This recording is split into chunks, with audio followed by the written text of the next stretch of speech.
So mga ka-old school, gusto nyo malaman kung gaano kataas to? Tignan nyo. So, ito Misamis Oriental, Sagpulon Falls. So, ayan na. Nandito tayo. So, samahan nyo kami maglalangoy. Let's go!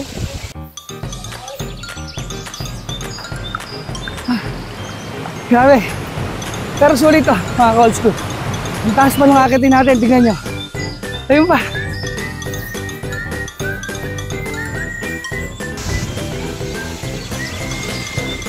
Oh, grabe oh.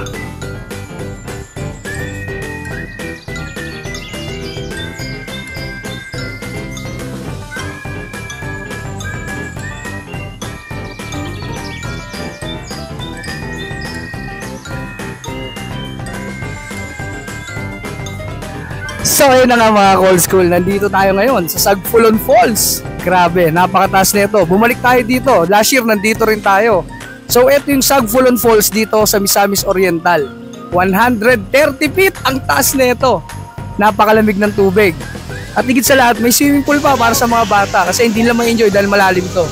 Tapos yung formation ng rock dito, ayan, kailangan natin magdahan-dahan. Papunta dito sa itaas. Grabe, I'm the king of the world. Ika nga. So dito napakamura lang, 35 pesos lang ang entrance sa mga matatanda.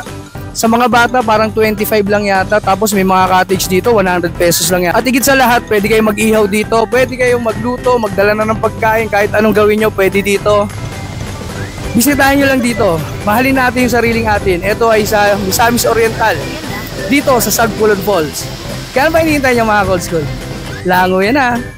Ingat!